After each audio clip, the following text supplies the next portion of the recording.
Hasanah Robiatul Awaliyah MPD. Yang Ya, kami hormati Koordinator Dikdes KPPD Kota Bandung, Bapak Dadan Irsyada MPD. Yang kami hormati Koordinator Dikmen KPPD Kota Bandung sekaligus pengajar pembelajaran mendalam Kemendikbudristek jenjang SMA Bapak Dedi Effendi SSI. Yang kami hormati pengajar pembelajaran mendalam Kemendikbudristek jenjang SMP Ibu Rista Sugiyarti STMPD. Yang kami hormati pengajar pembelajaran mendalam Kemendikbudristek jenjang SD Ibu Adinda Khairulisa SPD. Dan yang kami hormati seluruh anggota KPPD Kota Bandung. Dan tentunya sapa hangat kami sampaikan kepada Bapak Ibu Balad KPPD Kota Bandung yang sudah bergabung dan selalu setia mengikuti setiap webinar KPPD. Baik yang berada di ruang Zoom ataupun yang sedang menyimak melalui kanal YouTube. Apakah ada streaming di YouTube, Pak Dedi? Ada di Facebook, Ibu. Mohon maaf. Oke, di Facebook ya. Selamat datang juga kepada yang sudah bergabung di Facebook. Teriring doa, semoga kita semua diberikan kesehatan, kebahagiaan, lahir maupun batin dalam segala aktivitas kita. Untuk mengawali keberkahan kita pada malam hari ini, marilah kita menundukkan sejenak kepala untuk berdoa menurut agama dan kepercayaannya masing-masing. Berdoa, disilahkan.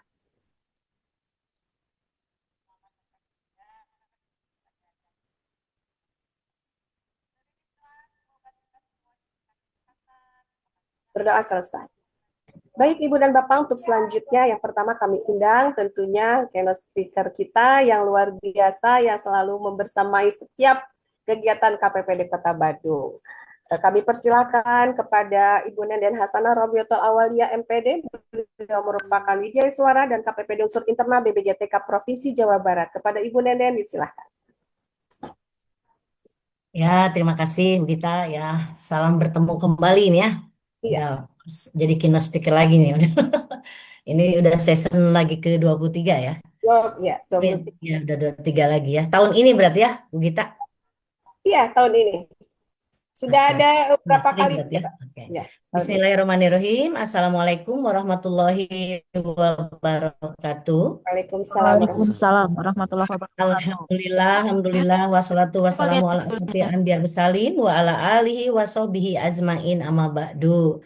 Alhamdulillah Bapak Ibu, kita bertemu lagi ya yang diadakan oleh KPPD Kota Bandung sharing session episode 23 ya dengan tema membangun kurikulum satuan pendidikan yang hidup dan kontekstual dengan pendekatan pembelajaran mendalam. Lagi booming-boomingnya nih, hangat-hangatnya ya untuk tahun ini ya. Bapak Ibu, untuk itu saya yang terhormat pada Dr. Edi Suparjoto, MPD, Pak Sekdis Kota Bandung, untuk Bu Adinda, Bu Rista, dan Pak Dedi ya sebagai pengajar PM, dan Bu Gita juga, ada Pak Dadan juga, Bu Gita sebagai MC ya, Pak Dadan juga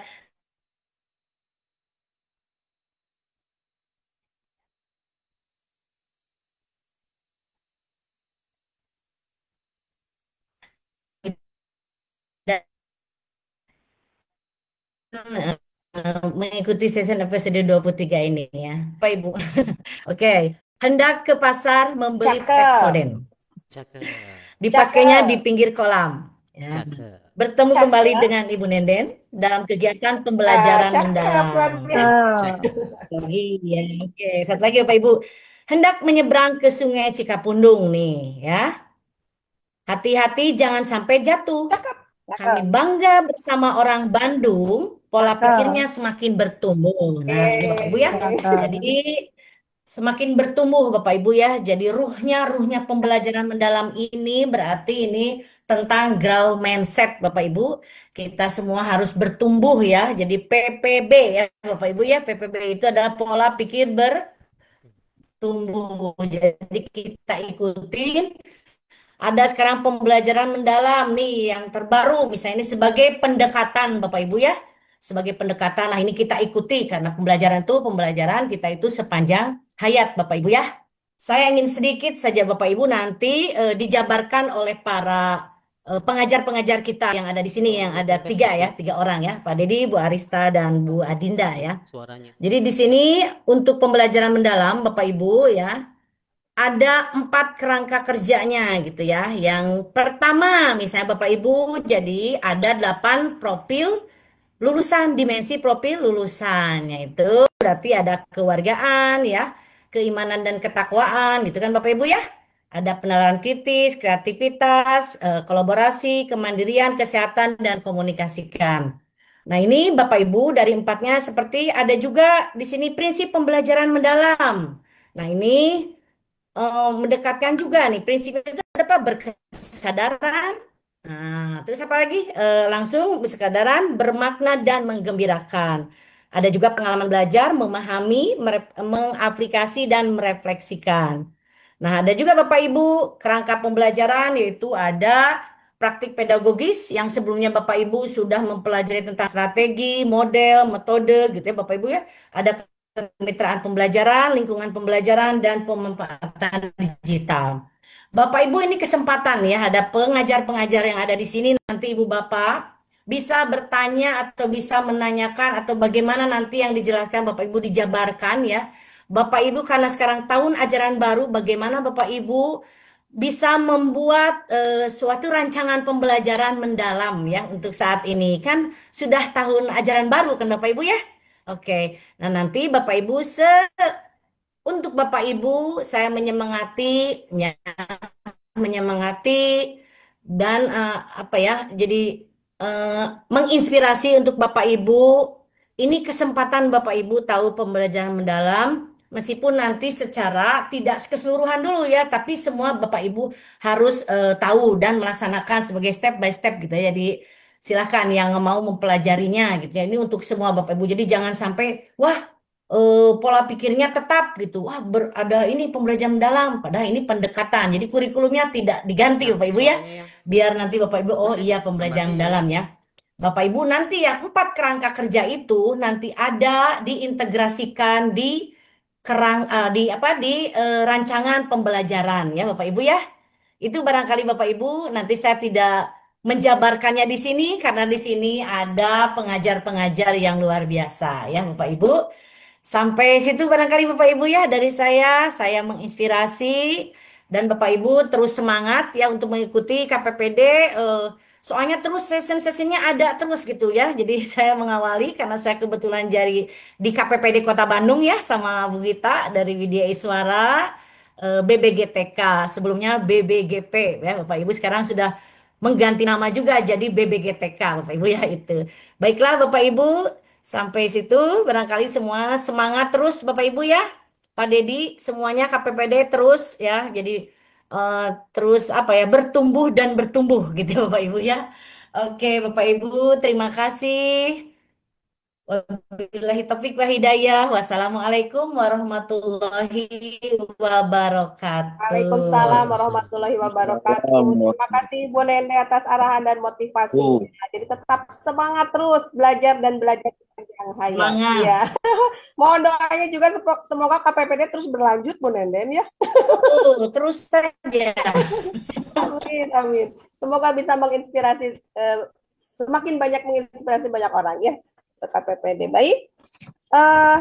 Bu Nenden mohon izin untuk mungkin nanti Bu Nenden ada keperluan lain. Jadi Ya, kami lanjut, mohon Pak. izin untuk berfoto bersama dulu Bu Nenden nih. Oh iya, mangga. Teman semuanya Pak Dedi ya. Bu Adinda, Ibu Rista, Pak Dadan, dan semua teman-teman yang sudah hadir. Mohon on cam kalau misalnya memungkinkan. Dipandu oleh Pak Dedi, mangga silakan Pak Dedi. Oke. Pembelajaran Ya. mendalam apakah Senyum ada terindah. gerakan-gerakan? Satu-satunya juara. Senyum terindah aja. Semangat, senyum Oke, semangat ya. Ya Bapak Ibu mari kita berfoto dulu bersama sebelum kita mulai webinar ini. Boleh dinyalakan kameranya Bapak Ibu bagi yang bisa menyalakannya. Ya, siap. Silakan Bapak Ibu tahan dulu senyumnya. Saya ambil slide pertama 1 2 3. Slide kedua 1 2 3. Slide ketiga 3, slide keempat 4 dan 5. Oke, terima kasih. Terima kasih Oke. teman-teman dan Ibu Nenden. Ya, Kalau mangga Bu Gita, makanya kalau dibuka mah langsung Pak Edi ya. Biasanya kalau sama Pak Haji Edi suka ada ya. ketemu, sekarang mungkin bagaimana dibuka sama Bu Nenden dulu saja nanti kalau ada jadi Oke, oke. mohon izin Bu Nenden. Baiklah, Bapak. Iya, ya kalau nanti Pak Edi ada biasanya suka ada gitu ya. Baiklah Bapak Ibu, kita buka acara sharing session episode 23 membangun kurikulum satuan pendidikan yang hidup dan kontekstual dengan pendekatan pembelajaran mendalam. Kami buka. Tok tok tok. Nah, silakan Bapak Ibu ya. Silakan. Semangat terus Mohon untuk izin. semua. Insya Allah kita tetap semangat dan harus semangat. Bu Nenden apabila masih ada keperluan kami persilahkan untuk live dari ruang Zoom.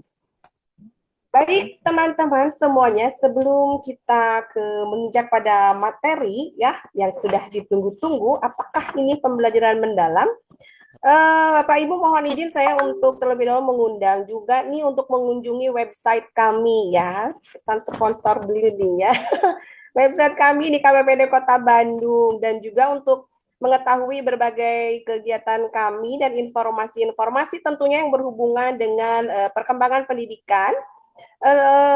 Silakan follow dan kunjungi sosial media kami di kanal YouTube KPPD Kota Bandung, FB, Facebook, serta Instagram KPPD Kota Bandung.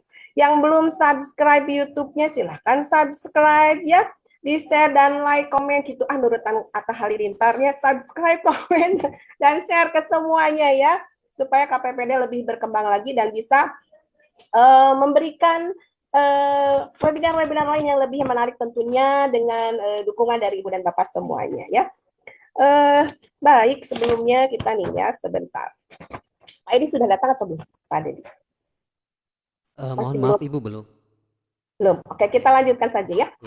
Baik Ibu dan Bapak, hari ini kita berkumpul dalam ruang belajar yang mungkin berbeda ya, bukan di kelas tapi bukan di ruang seminar tapi di ruang virtual yang mempertemukan kita dari berbagai tempat dengan semangat yang sama, yaitu apa? Ingin belajar, ingin tumbuh dan ingin memberi makna pada proses pendidikan. Izinkan saya juga hari ini mengajak Bapak dan Ibu untuk sejenak membayangkan jika proses belajar hanya sekedar menghafal, maka yang tumbuh adalah ingatan. Tapi jika proses belajar mampu menumbuhkan rasa ingin tahu, menantang anak berpikir, mengasah rasa dan melatih kolaborasi, maka yang tumbuh adalah kehidupan. Inilah esensi dari pendekatan pembelajaran mendalam yang menjadi tema webinar kita hari ini. Bapak dan Ibu, saat ini dunia pendidikan seperti yang kita ketahui sedang bergerak dari sekedar mengajar untuk tahu, menuju mengajar untuk memahami, menginternalisasi dan memaknai. Bukan lagi tentang banyaknya materi yang disampaikan, tetapi tentang seberapa dalam dalam pengalaman belajar yang dirasakan oleh peserta didik. Baik, di sini sudah hadir membersamai kita para narasumber Wilujeng Sumping Kasadayana, Bu Rista, Ibu Adinda, dan tentunya Pak Dedi ya yang akan nanti menyampaikan apa sih pembelajaran kontekstual, pembelajaran mendalam tersebut ya, bagaimana menciptakan pembelajaran yang bermakna itu, bagaimana peran guru sebagai fasilitator, dan tadi sudah di-spill sedikit oleh Ibu Nenden tentang pola pikir tetap menjadi pola pikir bertumbuh. Apa itu ya, growth mindset itu ya seperti apa. Di sini sudah hadir yang akan menyampaikan paparannya. Yang pertama mungkin ada Ibu Adinda Hoirunisa SPD. Di sini akan menyampaikan terkait apa sih, bagaimana sih pola pikir tetap menjadi pola pikir bertumbuh. Nanti juga akan dilanjutkan oleh Ibu Rista yang akan menyampaikan tentang pembuatan perencanaan pembelajaran mendalam itu seperti apa.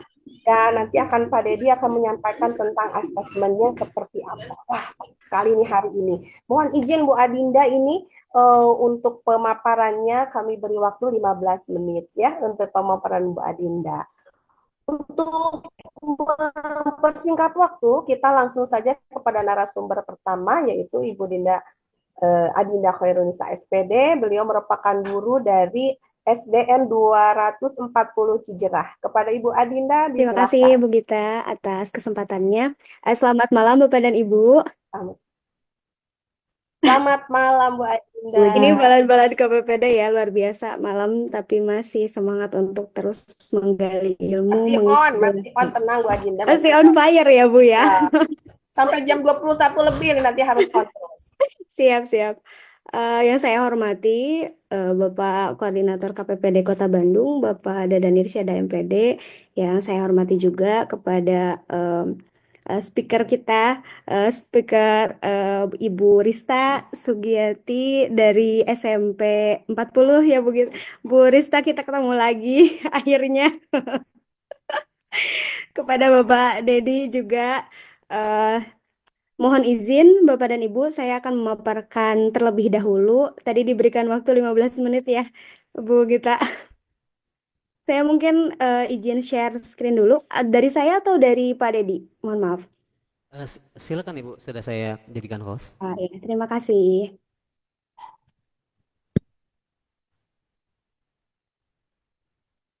Sepertinya saya belum bisa Pak untuk pengaturan Zoom meeting. Bu Boleh Andi dibantu juga. kah? Mbak Mungkin. Diti, mangga biasa dibantas. Oke. Ya. Bu Andi, oke. Sudah jadi host Ibu, apakah Ibu sudah bisa melihat share screen-nya? Iya, karena pengaturannya ini saya kalau Zoom meeting jarang pakai Teams biasanya Pak. Oke. Harus Kalau sekarang gimana Ibu? sebentar. Saya carikan.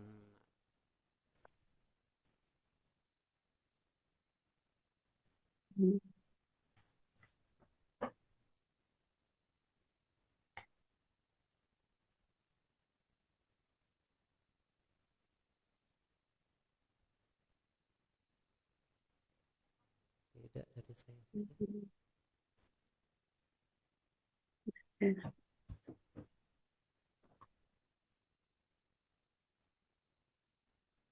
Sip. Ya, layar saya sudah terlihat. Iya, Ibu sudah Rani? Ibu. Ya, Ibu sudah. Iya. On proses.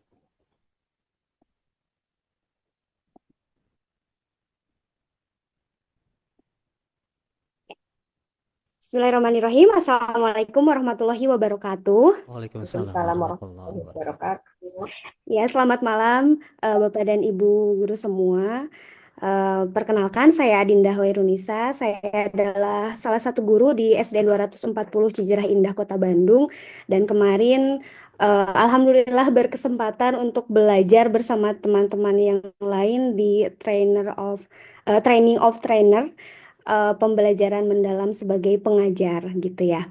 Pada kesempatan kali ini, mungkin sebelum kita belajar bagaimana merancang sebuah RPP yang menggunakan pendekatan pembelajaran mendalam, saya akan memaparkan atau berbagi pemahaman gitu ya, berbagi pemahaman tentang pola pikir bertumbuh. Karena yang tadi juga dijelaskan oleh Bu Nenden bahwa kita harus memiliki pola pikir bertumbuh dulu nih untuk mempelajari sesuatu yang baru dan merupakan suatu kebijakan baru gitu ya dalam pendekatan pembelajaran. Nah, tujuan secara umumnya mungkin ada dua, yaitu memahami konsep pola pikir bertumbuh dan menerapkan pola pikir bertumbuh dalam pembelajaran mendalamnya itu seperti apa. Adapun yang melatar belakangi mengapa ada pola pikir bertumbuh gitu ya. Yang pertama adalah adanya hasil survei dari Mindset dalam Visa 2018 yang hasilnya itu didominasi oleh murid fixed mindset. Jadi dalam Visa 2018 tersebut ada penambahan variabel penting, yaitu kuesioner siswa tentang grow mindset, di mana 60% itu didominasi oleh siswa yang fixed mindset, bahwa siswa itu percaya bahwa kecerdasan yang mereka miliki ini adalah sesuatu yang tidak dapat diubah sama sekali, seperti itu. Kemudian latar belakang yang kedua, di mana Indonesia termasuk satu dari 6 negara yang memiliki murid dengan pola pikir tumbuh di bawah 40%, yakni di angka 29%, atau nomor 3 dari bawah, seperti itu. Kemudian yang ketiga, ada korelasi positif antara jumlah murid yang memiliki pola pikir tumbuh dengan hasil akademik di suatu negara. Nah, kemudian yang selanjutnya adalah sebelum kita memahami penerapan pola pikir tumbuh ini dalam proses pembelajaran, kita pun harus mengetahui dulu bahwa apa itu pola pikir bertumbuh, kemudian jenis-jenis pola pikir itu ada apa saja dan bagaimana intervensinya dalam proses pembelajaran. Ya, grow mindset is the belief that you are capable of doing hard thing. Jadi memang pola berpikir tumbuh ini adalah keyakinan atau kepercayaan bahwa kamu bisa melakukan segala sesuatu yang bahkan itu sulit. Seperti itu. Nah, keyakinan inilah yang menentukan seseorang melihat dan berpikir terhadap sebuah kejadian atau peristiwa. Kita tentu ingin memiliki murid yang apabila menghadapi sebuah tantangan, mereka berkata, I'm ready for the challenge gitu ya. Jadi tidak menghindar dari tantangan yang ada. Kemudian ketika murid kita menghadapi atau melakukan sebuah kesalahan, kita pun ingin murid kita berpikir bahwa it's okay if I make mistake gitu ya. Jadi tidak apa-apa kalau aku membuat kesalahan seperti itu. Dan kalau membuat kesalahan terus-menerus, mereka tidak lantas menyerah dan terus ingin berusaha sampai menjadi benar seperti itu. Oke. Nah, Bapak dan Ibu, jenis pola pikir ini ada dua sebetulnya. Pola pikir bertumbuh dan pola pikir tetap. Nah, pola pikir bertumbuh ini apa? Yaitu keyakinan bahwa kecerdasan dan keterampilan bisa dikembangkan lewat belajar dan berusaha. Sedangkan pola pikir tetap itu keyakinan bahwa kecerdasan dan keterampilan itu bersifat tetap dan tidak banyak bisa diubah. Jadi kita ingin memiliki siswa yang meyakini bahwa kemampuannya itu bisa berkembang, bahwa potensi yang dia miliki sejak lahir itu bisa dioptimalkan seperti itu. Nah, ketika kita ingin mendapatkan siswa yang memiliki pola berpikir tumbuh, tentu kita juga sebagai gurunya harus memiliki pola pikir tumbuh tersebut. Nah, apa sih yang membedakan antara pola pikir tetap dengan pola pikir bertumbuh? Ketika kita menghadapi sebuah problem atau problem-problem di dalam kehidupan kita, misalnya kita menghadapi tantangan, apakah kita menghindar atau menerima tantangan tersebut? Ketika kita menghindar, bahwa kita berarti masih ada di ranah pola pikir tetap. Dan ketika kita menerima tantangan tersebut, bahwa kita sudah ada di pola pikir bertumbuh. Misalnya nih, kita dapat SK mengajar ya, mengajar di kelas yang katakanlah sulit, komunikasi dengan orang tuanya tidak begitu baik, seperti itu. Nah, apakah kita menerima atau menghindari tantangan tersebut? Kemudian, selain tantangan, ada juga rintangan. Ketika menghadapi rintangan, pilihan kita apakah menyerah atau bertahan. Ketika kita melakukan usaha, apakah usaha yang kita lakukan mubazir, sia-sia, atau itu menjadikan peluang. Nah, ketika kita dikritik, apakah kita menganggap kritikan tersebut sebagai serangan atau itu merupakan sebuah informasi? Dan ketika melihat orang lain sukses, kita menganggapnya itu ancaman untuk kita atau menjadi inspirasi untuk kita. Nah, mungkin dari pertanyaan-pertanyaan tersebut, kita bisa memetakan diri gitu ya. Di mana sih pola pikir kita saat ini? Dan jawabannya mungkin ada di diri Bapak dan Ibu semua.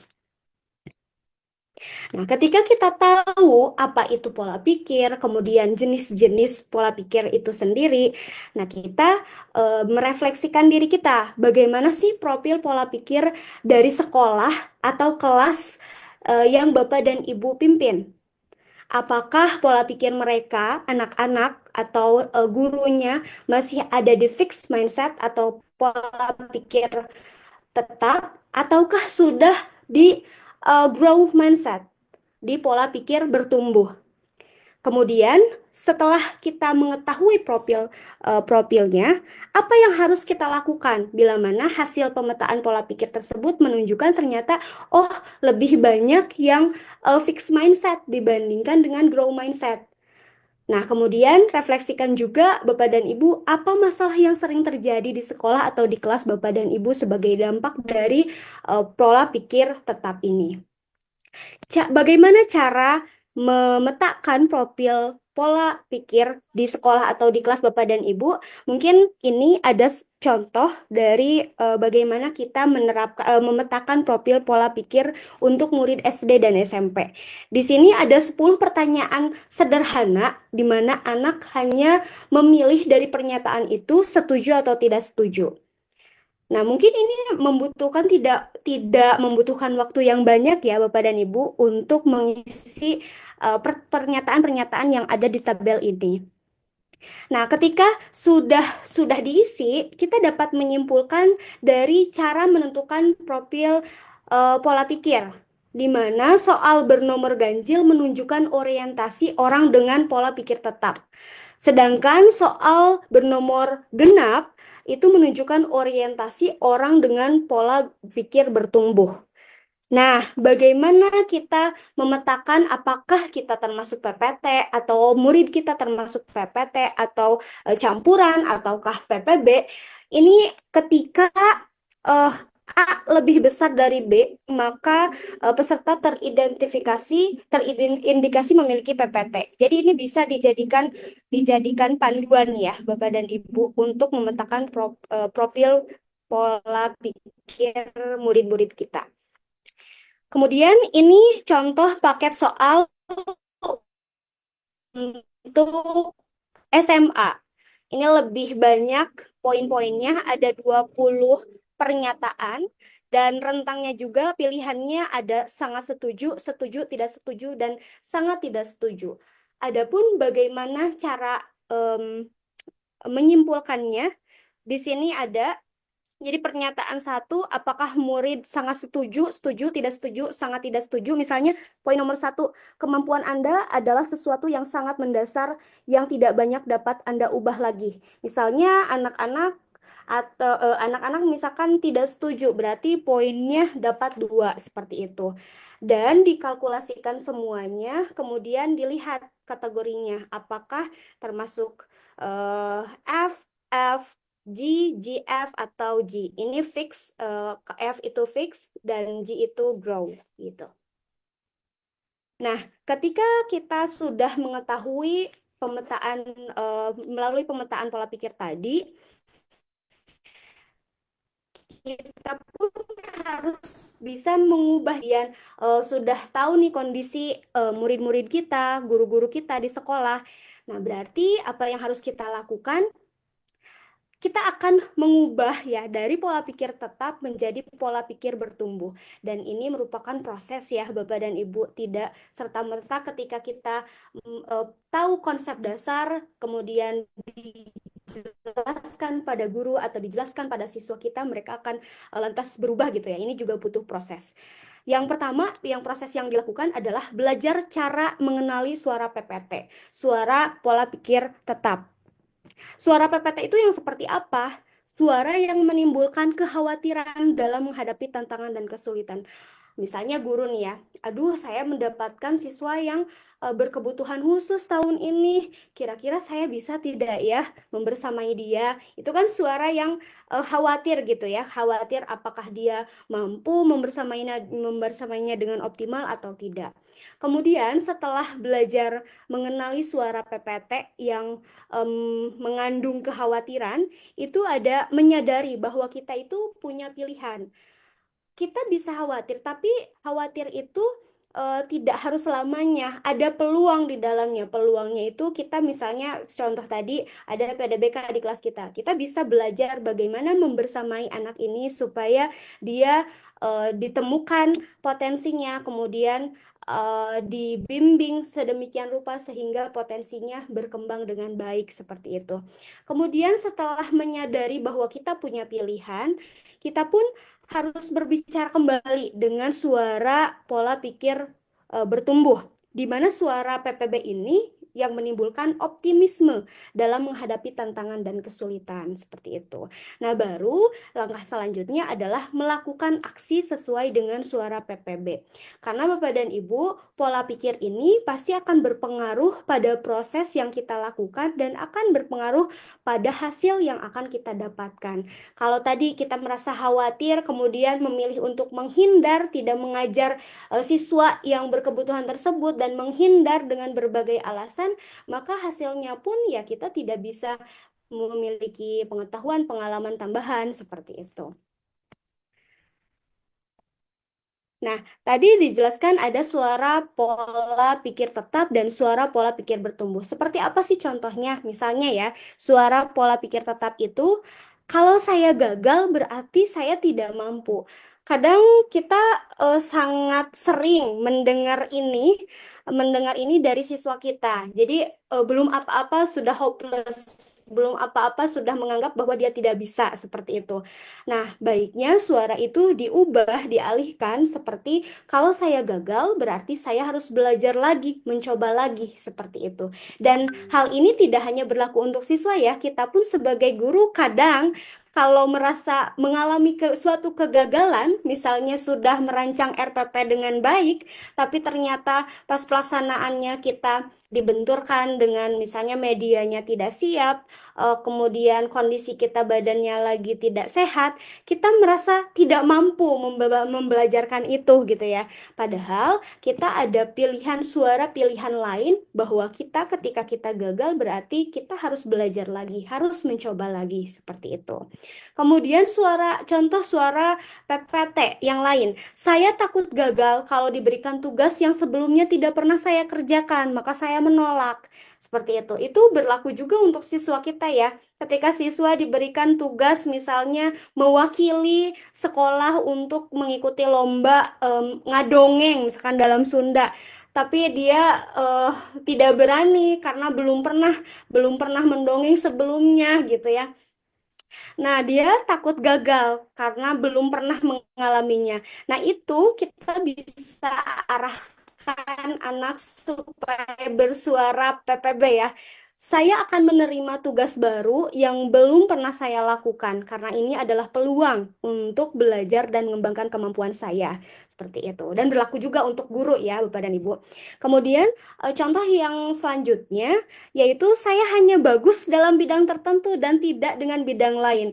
Jadi ada judgement diri bahwa misalnya saya guru kelas 5 di sekolah dasar dan saya misalnya expert mengajar kalau di sekolah dasar kan memang wali kelas semuanya ya. Misalnya saya expert mengajar matematika di kelas 5 dan saya tidak bisa bahasa Sunda misalnya. Ketika kita menjudge bahwa diri kita hanya bagus di satu bidang, tidak di bidang lain, maka ya itu termasuk suara PPT yang harus kita ubah. Cara mengubahnya yaitu saya bisa belajar apapun juga yang saya mau, termasuk hal-hal yang sangat sulit sekalipun. Begitupun dengan siswa, seperti itu. Mbak Dinda, mohon izin 5 menit lagi. Oh ya, kemudian Bapak dan Ibu, bagaimana sih prosedur dari intervensi pola pikir? Bagaimana pola pikir bertumbuh ini bisa diterapkan untuk anak-anak di kelas misalnya ya? Ketika kita melihat ada anak-anak kita yang mau menyerah ketika menemui tantangan atau kesulitan, segera dorong dia untuk mencoba lagi. Misalnya mengerjakan soal matematika gitu ya.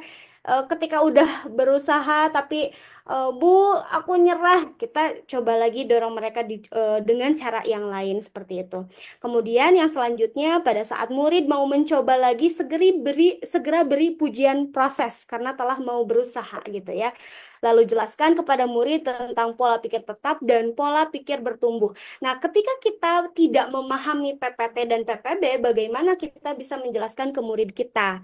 Seperti itu. Kemudian yang terakhir adalah jelaskan kepada murid bahwa berbuat salah merupakan cara otak untuk bekerja dan berkembang. Nah, bagaimana mengembangkan PPB di sekolah?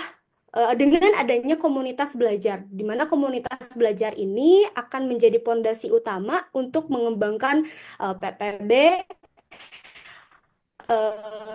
mengembangkan PPB di sekolah ataupun di kelas ya Bapak dan Ibu. Nah, Komunitas belajar ini ada hubungan antara guru dengan murid, guru dengan orang tua, dan hubungan guru dengan guru. Yang paling utama saya bold di sini adalah guru dengan murid, karena tentunya murid akan bertemu langsung dengan guru dalam proses pembelajaran. Nah, tadi dijelaskan bahwa kita senantiasa harus memberikan pujian proses, bukan pujian pribadi. Contohnya, kamu memang hebat dalam matematika. Nah, kalimat yang diucapkan sejauhnya berubah ya. Kamu butuh materi matematika yang lebih menantang seperti itu. Kamu pintar sekali, kamu menggunakan strategi yang tepat gitu ya. Kamu anak yang baik, kamu layak mendapat apresiasi untuk usahamu yang sudah sangat baik seperti itu. Atau misalnya, wow, kamu memang terlahir menjadi seorang penulis. Nah, pemilihan kata yang baik. Jadi memang pujiannya diarahkan pada proses yang dilakukan oleh siswa, bukan pujian judgement pribadi. Kamu sudah pintar, kamu sudah terhebat, misalnya tercantik dan lain sebagainya. Itu diarahkan ke pujian proses. Nah, kenapa sih kita harus mempelajari dulu PPB ini? Karena PPB berperan besar dalam pembelajaran mendalam yang nanti akan kita terapkan di kelas, di mana Grow Mindset ini menjadi jembatan antara surface learning ke arah deep learning. Nah, di mana berpindah dari surface learning ibarat keluar dari zona nyaman yang harus melewati zona ketakutan agar bisa masuk ke deep learning, yaitu zona pembelajaran. Oleh karena itu, pembelajaran Grow Mindset ini dibutuhkan agar bisa menghilangkan rasa takut untuk berhadapan dengan hambatan, tantangan, dan kesulitan. Mungkin itu saja yang bisa saya sampaikan, Bu Gita. Terima kasih banyak. Wassalamualaikum warahmatullahi wabarakatuh. Waalaikumsalam warahmatullahi wabarakatuh. Luar biasa, Masya Allah ya. Ternyata kita apakah ada di Grow Mindset atau di mana gitu ya.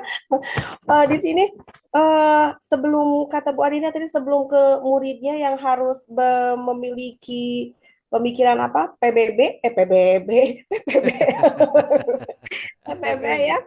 Gurunya dulu tentunya ya, baru kita ke murid. Dan ini untuk pemetaan profil, apakah ada untuk pemetaan profil gurunya nih? Gurunya juga pengen tahu ada di mana.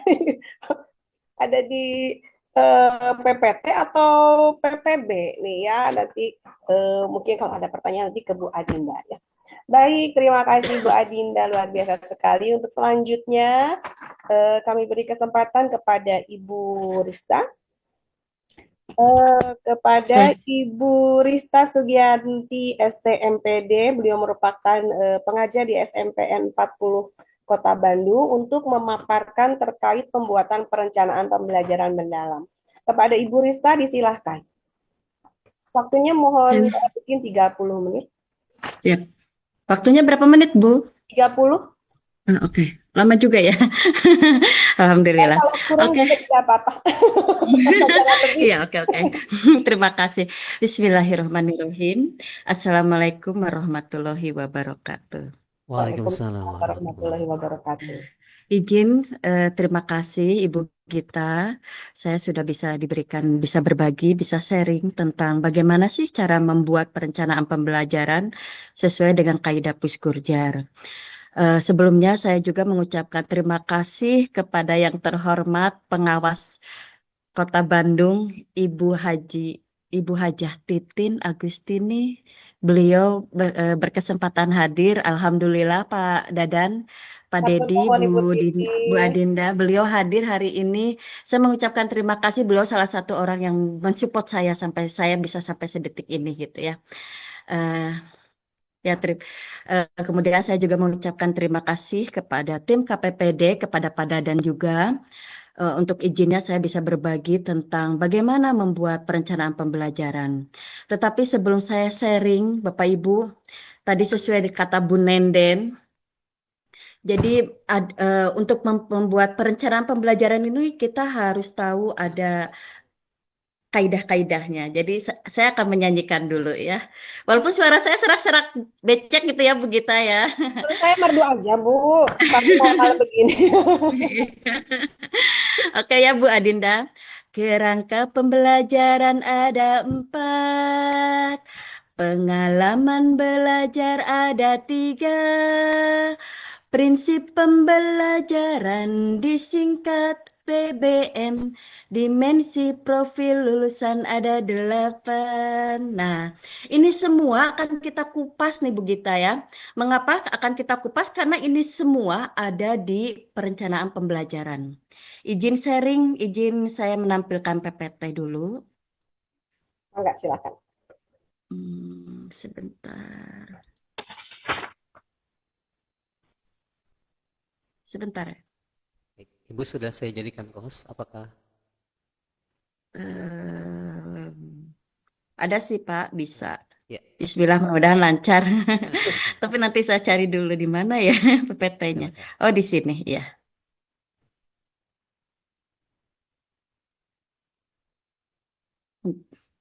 Sudah ada Pak? Si Pak Didi? OTW sepertinya nih. Ya, sudah. Belum. OTW. Oh, Ya, sudah sudah ada. OTW ya. Mungkin sinyalnya lagi jalan-jalan ya. Ya. Di sini sinyalnya lumayan karena di Ya, kampung sudah ada di ini. atas. Jadi lumayan sedikit tersendat-sendat. Kan betul. Nah, oke, ini mungkin saya tidak terlalu banyak untuk ke teori ya, Bapak Ibu ya. Oh, balik lagi. Oke, di sini Ada. bagaimana cara kita membuat pembelajaran mendalam. Bapak Ibu, kalau di pembelajaran mendalam itu namanya perencanaan pembelajaran. Apakah berbeda? Tidak, Bapak Ibu. Dari dulu RPP modul ajar ada. Dari dulu RPP modul ajar itu tetap ada. Kemarin waktu saya sempat TOT, mungkin Bu Adinda di sekolah mana, di hotel mana, saya di hotel Klevo, ada dari sekolah, dari kota lain bertanya, apakah RPP sekarang jadi RPP ya, bukan modul ajar lagi, katanya gitu. Tidak Bapak Ibu, dari dulu juga RPP dan modul ajar tetap ada. Hanya yang membedakan mungkin isinya. Jadi kalau RPP itu sintak-sintak saja gitu, sintak-sintaknya saja. Kalau misalkan modul ajar itu komplit, artinya komplit ini di sini ada LKM. Kalau sekarang mungkin murid ya, Bapak Ibu jangan salah lagi menulis peserta didik ya. LKM, lembar kerja murid, materi, glosarium, referensi, kemudian rubrik penilaian. Nah, itu dikatakan modul ajar. Ini yang membedakan antara RPP dengan modul ajar. Tetapi di sini yang akan saya sharingkan sesuai yang ilmu saya dari Puskurjar, izin Bu Gita, kebetulan saya baru beres akhir bulan Juni, Rodi ini kerja tayang gitu dari bulan Maret, membuat RPP yang untuk diserahkan kepada guru-guru se-Indonesia. Alhamdulillah sudah final, sudah tinggal menunggu di panduan mapelnya, tinggal tayang. Nah ini mungkin saya akan menampilkan apa sih RPP pembelajaran mendalam. Betul kata Bu Gita, bukan hanya teori, bukan hanya hafalan. Jadi RPP Bapak Ibu silahkan dibuat sintak-sintaknya itu bagaimana anak-anak itu mengetahui di konsepnya, di kisah nyatanya, di kontekstualnya. Ini. Dan yang kedua, juga ada taksonomi Bloom yang tingkat tinggi. Dan sekarang itu ada yang baru ya Bapak Ibu ya, nanti saya sharekan kembali. Kemudian yang ketiga berbasis pengalaman nyata. Intinya Bapak Ibu di pembelajaran mendalam ini memang kebanyakan adalah proyek, inquiry. Bagaimana murid kita bisa menemukan, bisa memecahkan. Nah, itu yang diinginkan oleh pemerintah kita. Nah, di sini mengapa RPP pembelajaran mendalam itu begitu penting? Karena satu memang di sini mengalahkan metode tradisional, di mana zaman dulu kita yang banyak bercerita, jadi teacher center mungkin ya. Sekarang tidak. Bagaimana caranya kita sebagai kalau guru tetap pendidik ya Bapak Ibu ya. Waktu itu kami sampai dirubah berapa kali, jadi guru tetap pendidik, murid peserta didik jadi murid gitu ya, karena sesuai arahan dari Pak Menteri. Nah di sini kita tahu bahwa kita pendidik itu di dalam pembelajaran mendalam fungsinya salah satu sebagai fasilitator, kolaborator, aktivator. Ya, aktivator. Makanya di sini sudah tidak menggunakan metode tradisional. Dan tentu saja saya yakin Bapak Ibu di sini yang malam ini mengikuti webinar, berarti Bapak Ibu yang luar biasa nih Bu Gita, yang mau belajar. Makanya menurut Pak Menteri, dari 3 ini tentang pendidik, yang keempatnya adalah budaya belajar sepanjang hayat. Masya Allah ya Bu Gita, teman-teman kita hari ini Luar sudah biasa. mengikuti ya pembelajar sepanjang hayat. Nah, kemudian yang kedua, ini untuk meraih gitu ya. Murid-murid kita itu untuk meraih abad 21 atau 6C ya. Yang kalau kita perhatikan dari 6C ini semuanya ada di dimensi profil lulusan. Karakter, citizenship gitu ya. Kemampuan berpikir kritis, kreativitas, kolaborasi dan komunikasi. Makanya nomor 3, mengapa siswa harus aktif? Karena kita sebagai aktivator. Gitu. Jadi jangan kebalik lagi, jangan seperti dulu lagi. Bukan berarti ceramah tidak boleh, boleh. Karena memang harus diselipkan. Tetapi di saat ini diusahakan bagaimana cara kita menggali anak-anak bisa berpikir kritis gitu. Nah, saya akan lanjutkan ke sini. Oke, saya lewat. Nah ini, komponen RPP pembelajaran mendalam. Di sini Bapak Ibu pasti ada tujuan pembelajarannya. Kemudian ada kegiatannya pembelajarannya. Artinya ada sintak-sintaknya. Diusahakan sintak-sintak yang Bapak Ibu buat dan Bapak Ibu nanti dipraktekkan di kelas sesuai RPP yang Bapak Ibu buat, itu diusahakan harus aktif gitu, yang muridnya itu harus jadi aktif. Dan yang ketiga adalah harus adanya penilaian. Nanti mungkin penilaian autentik ini akan disampaikan oleh Pak Dedi. Nah ini Bapak Ibu ya yang sekarang lagi booming gitu ya. Wah, dulu kan Bapak Ibu mengenal taksonomi Bloom. Waktu membuat RPP itu taksonomi Bloom. Bahkan kami kemarin waktu di bulan Maret aja bersama Puskurjar aja masih taksonomi Bloom. Belum ke Solo. Nah, sekarang baru merujuk, mohon maaf ya, baru merujuk ke Solo gitu. Padahal taksonomi Solo itu sebetulnya sudah ada Bapak Ibu dari tahun 80-an. Itu sudah ada. Sekarang dibumingkan kembali. Apakah waktu Bapak Ibu membuat RPP pembelajaran mendalam harus memilih salah satu dari taksonomi ini? Tidak, Bapak Ibu. Jadi taksonomi Bloom dan Solo itu saling melengkapi gitu. Saling melengkapi. Di sini apa yang membedakan? Kalau taksonomi Bloom saat Bapak Ibu membuat TP, ingat Bapak Ibu mengambil tujuan pembelajaran itu Bapak Ibu mengambillah dari capaian pembelajaran yang kemudian dirunut diambil menjadi alur tujuan pembelajaran dari ATP. Nah, nanti dari ATP ini Bapak Ibu kan ada CP, ada TP, ada ATP. Nah, Bapak Ibu tinggal dipilih di sana. Insya Allah nanti panduan materi sebentar lagi akan tayang dari Puskurja dari berbagai macam mata pelajaran. Di situ ada ATP-nya juga, ada TP-TP yang bisa Bapak Ibu pilih gitu ya. Jangan lupa Bapak Ibu saat membuat RPP pembelajaran, ambillah sekarang yang terbaru CP-nya, yang 046. 046 yang baru tayang kemarin-kemarin ya. Nah, belum ini merancang tujuan. Tapi saat Bapak Ibu menilai anak-anak kita, maka nanti akan menjadi taksonomi Solo. Gitu. Saat menilai hasil belajarnya. Kemudian saat Bapak Ibu mengelompokkan soal, ada soal-soal pasti Bapak Ibu membuat soal kan? Nah, ini dikatakan bisa taksonomi Bloom.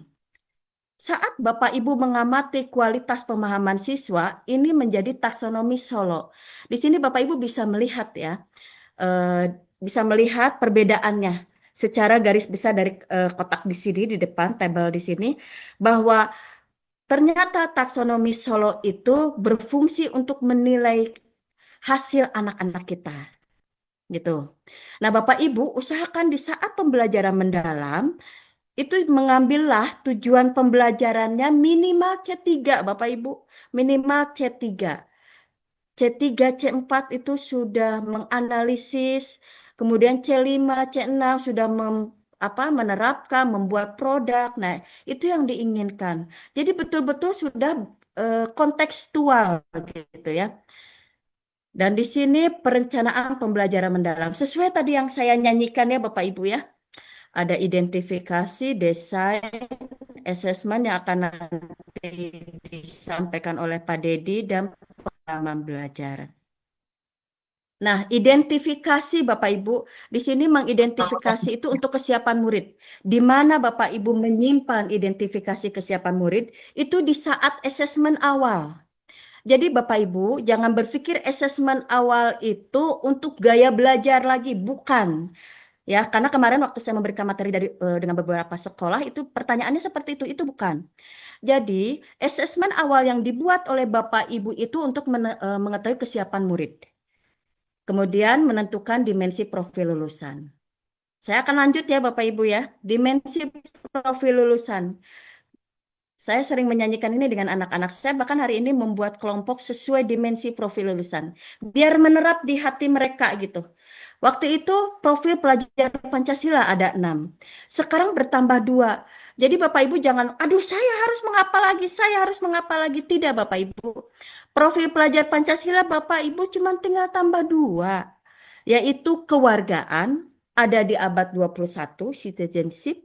Bagaimana murid kita memiliki rasa cinta tanah air, mentaati aturan-aturan. Kemudian yang tambahannya adalah kesehatan. Nah, ini semua Bapak Ibu akan mengambil dimensi profil lulusan ini dikaitkan kepada tujuan pembelajarannya yang Bapak Ibu ambil. Apakah harus 8-8-nya? Tidak Bapak Ibu. Olap, nanti Bapak Ibu olap menilainya, anak-anak juga olap gitu ya, waduh pingsan nanti ya. Bapak Ibu ambillah yang dikaitkan banget dengan tujuan pembelajaran. Oke, ini desain pembelajarannya yang praktik pedagogis. Kerangka pembelajaran ada 4. Nah, apa saja? Praktik pedagogis, kemudian lingkungan pembelajaran. Praktik pedagogis Bapak Ibu jangan mikir apa-apa lagi. Sebetulnya di sini di RPP lama Bapak Ibu itu ada, yaitu strategi yang Bapak Ibu ambil. Model atau metode yang Bapak Ibu ambil itu dimasukkan ke praktik pedagogis, hanya tinggal diganti saja. Kemudian lingkungan pembelajaran, apakah akan di dalam kelas atau virtual atau hybrid gitu, atau di luar. Ini lingkungan pembelajaran. Bapak Ibu saat membuat RPP pembelajaran mendalam, nomor 1 dan nomor 3 ini adalah harus ada. Tetapi nomor 2 dan 4 ini opsional. Jadi tergantung dari tujuan pembelajaran TP Bapak Ibu. Apakah akan ada kemitraan bersama dari pihak luar, atau lintas disiplin ilmu, atau sesama murid di kelas 8A dengan 8D misalkan. Itu bisa dikatakan kemitraan. Pemanfaatan digital juga opsional, tetapi saya yakin Bapak Ibu selalu menggunakan digital. Video pembelajaran aja sudah dikatakan digital. Anak-anak menggunakan PPT aja laporan Canva. Mohon maaf ya, saya tidak akan menyebutkan Canva ya. Aduh, tidak boleh sama Puskurjar. PPT atau infografis itu dikatakan pemanfaatan digital. Nah, ini pengalaman belajar. Nah, oke, saya lewat ya Bapak Ibu ya. Saya balik lagi. Pengalaman belajar.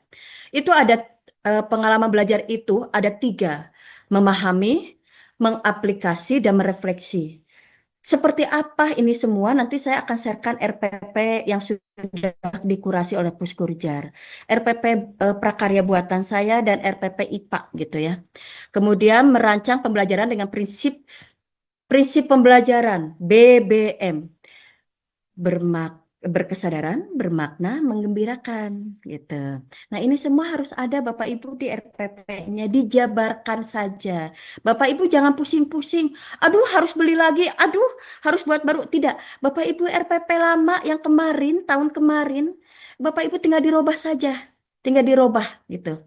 Oke, ini saya lewat. Oke, ini mungkin kesimpulan saja ya, kesimpulan karena akhir PPT. Saya izin stop dulu langsung ke RPP mungkin ya Bu Gita ya. Mangga Ibu. Karena biasanya kalau guru pengennya langsung yang to the point gitu Betul ke RPP. sekali. Iya, betul. Ke ini. Oh, oke. Ada ya Bapak Ibu ya? Udah ada ya? Ush. Sebentar, Ya, sebentar. sudah ada Ibu. Ini lumayan.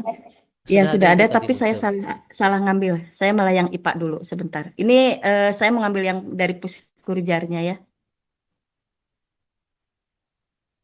Us, us. Aduh, ini sinyalnya. Alhamdulillah ya. Oh, ini nih. Ada ya? Sudah ada ya Bapak Ibu ya?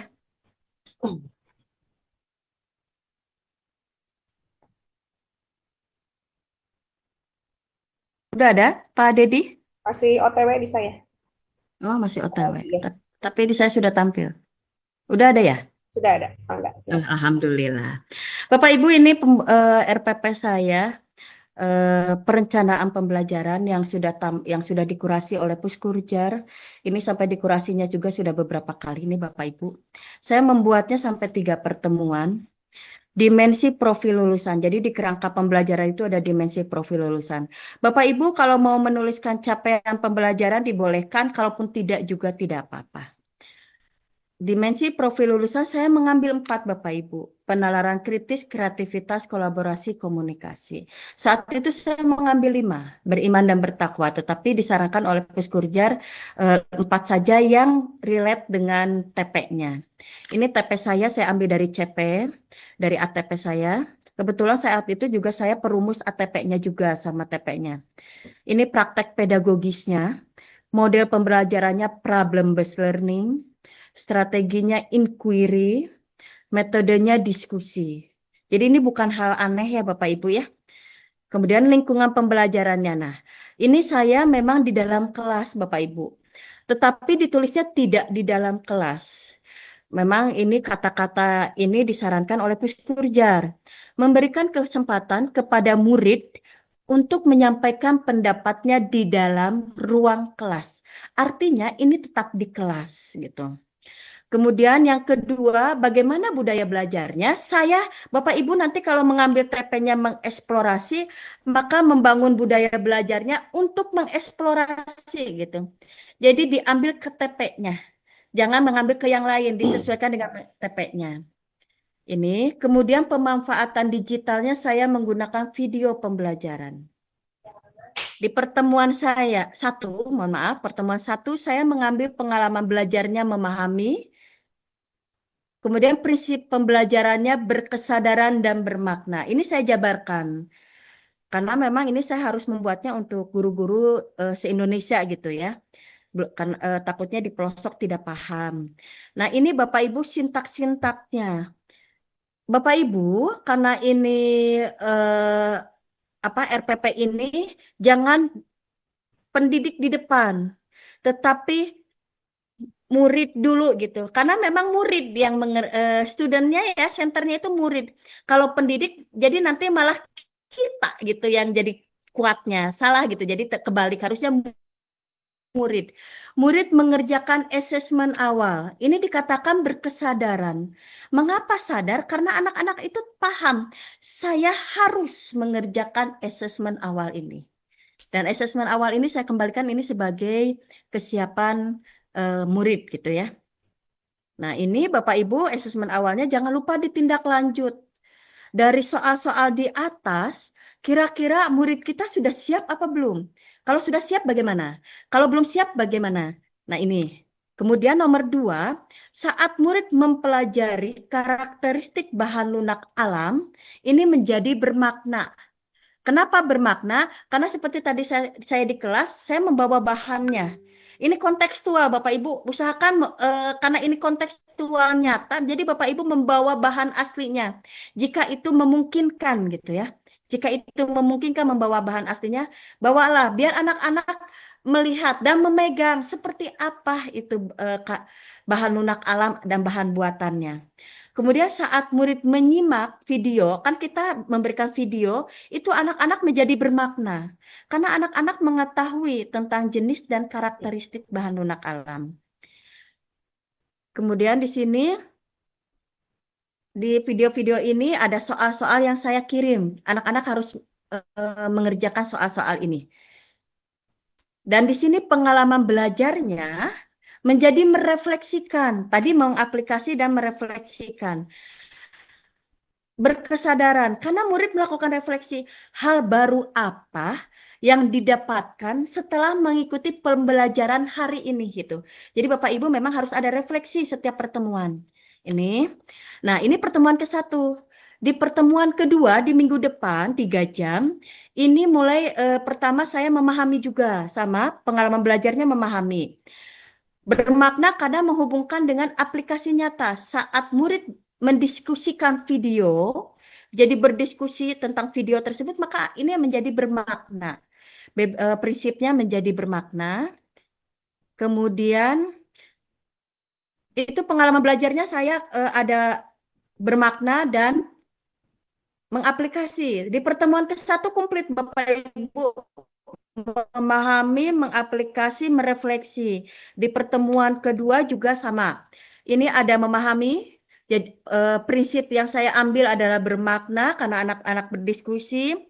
Saat mengaplikasi, di saat murid-murid dibagi menjadi beberapa kelompok dan memilih satu produk kerajinan untuk mereka eksplor jenis alat bahan dan tekniknya, anak-anak ini berkesadaran. Memang ini sudah arahan dari Puskurjar di saat dibagi beberapa kelompok ini berkesadaran. Anak-anak sadar, saya sudah mendapatkan kelompoknya, harus berbagi kelompok. Saat berdiskusi ini menjadi bermakna. Saat anak-anak murid membuat mind mapping, infografis, ini menjadi menggembirakan. Bapak Ibu, menggembirakan itu bukan ice breaking ya. Waduh, nanti terlalu too much ice breaking, gimana belajarnya? Bukan. Waktu kemarin TOT sempat ada yang menyampaikan bahwa ini tidak istilahnya tidak mendalam katanya. Mengapa tidak mendalam? Karena nggak ada ice breakingnya waktu menelaah RPP punya orang lain ya. Ya, disampaikanlah bahwa menggembirakan itu bukan ice breaking.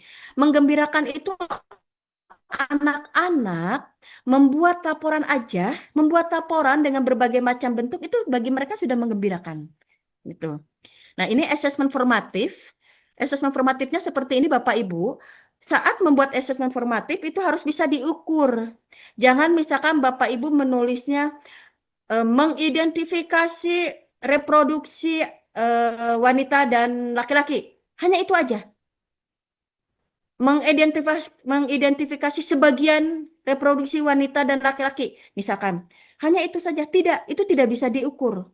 Bisa diukur itu harus ada angka gitu.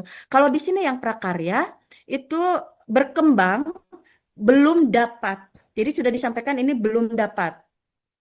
Kemudian layak karena dikatakan layak karena hanya mengeksplorasi alat dan satu teknik saja.